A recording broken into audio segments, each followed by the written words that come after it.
From our studios here in Scottsdale, Arizona, welcome back. This is Retirement News Online. As America's workforce grows older and defined contribution plans become the primary source of retirement savings, the responsibility for turning those savings into reliable income has shifted to individuals. Now, that can be a problem. The shift is especially challenging for pre-retirees, those who are within 5 to 10 years of retirement, who must navigate complex decisions around creating sustainable income, timing benefit claims, managing longevity risk, and all other risks. And joining me to talk about this is Adam DiCerno. He's with Strategic Capital in Austin, Texas.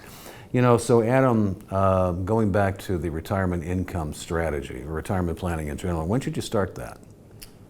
Well, is it too early? Is there a too early time? It's never too early, because I think that they say the seventh or eighth wonder of the world is the time value of money. So the more time that you have on your side to plan, the better off statistically you are going to be in creating success for whatever those goals you have for retirement.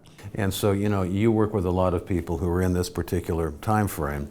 Do you find that most people haven't really thought about income planning specifically because they're typically just trying to accumulate? I don't even know if they have a number in mind, but they're trying to get to this point and then have really no idea what to do after that? Yeah, I think there's so much focus put on accumulation of assets, because also in the industry that's how we make our money. But I think that part of the reason and how we should make our money is showing someone the whole entire picture, and the more value that you can bring to them, not only in the accumulation phase, but also in the distribution phase, is paramount in planning. Because if I don't start with the end in mind and know what I need to do to make that success happen, well, how am I going to plan for that all along the way? Because if I know a certain variable in the future, I can plan for it now while I have, again, time on my side. Thinking about when Social Security was developed back in the 30s, lifespans for people were under 65. So now we have people who are living to their mid-90s, and retirement, it's not unusual if it be 20, 30, 35 years or more. So that requires a different kind of set of skills and probably tools at the same time. How do you work with someone who is not accumulating anymore?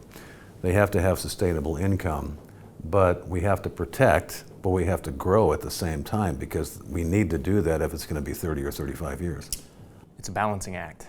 It's looking at someone's tolerances and understanding what they're comfortable with, and then educating them to the point where if they are going to put themselves in a position that is going to be of detriment, well, now let's have a conversation of how we can change that mentality of what decisions we are going to make, so that we can align them better to put us in that end goal that we want. Now let's talk about a term that I think many of the people watching are not really aware of how important it is, but it's sequence of returns risk. We know that corrections happen now on a regular basis, and market volatility is, we're in a correction now.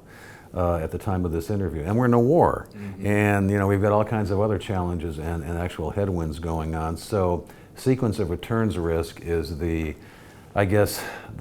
chance that you start taking income and the market corrects, and now you're taking it from a down account. What effect does that have on a general income plan?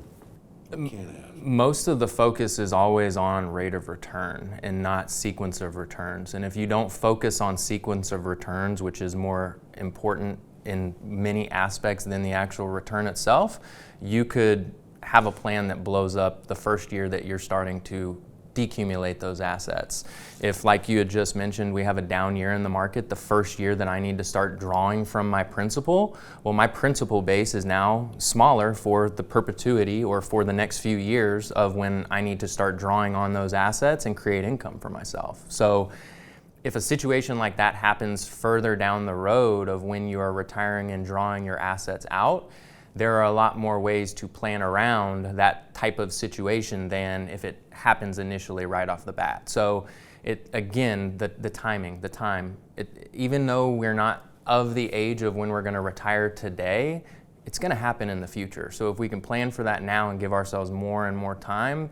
I've never sat down with an individual who was close to retirement and told me, oh, I'll do this in a couple months. It's always, oh, I wish I would have done this 5 years sooner. I wish I would have done this 10 years sooner. So let's then talk about some of the strategies with sequence of returns risk. You mentioned this is just about timing, bad timing, which is hard to completely eliminate, but in some ways now it can be done, especially for somebody, it's critical, who somebody's getting into taking retirement income. Then what kind of strategies that you typically use for clients can help them do that? And these likely are not equities, right? There can be equities, there's all sorts of types of asset classes, different strategies, different tools, products, contracts that can be used to bring in certain types of strategies, types of safeguards into someone's portfolio. So if we know someone has 30 years to spin their assets down because we're living longer, well, we need to have a strategy inside of that portfolio that incorporates long-term savings, because 30 years still is long-term, intermediate, short-term, and then also I do know that risks pop up, and there are risks all around us, and the risks that were there 20 years ago, 30 years ago, there's exponentially more risk today. So by creating yourself those safeguards in addition to growing your assets, you're putting yourself in a much, much more proactive situation based on whatever goes on around you, whether that be market conditions, legislative changes, who knows? So it doesn't sound like the 4% rule is the way to go most of the time, probably not. I think 4% rule is something as old as Social Security. Okay. Good idea. Thanks for talking with us. So he's Adam DiCerno in Austin, Texas with Strategic Capital. This is Retirement News Online. You can find out more at retirementnewsonline.com. You can find out more in Austin when you give this man a call. If you're getting close to retirement, it's probably worth your time. Thanks for watching.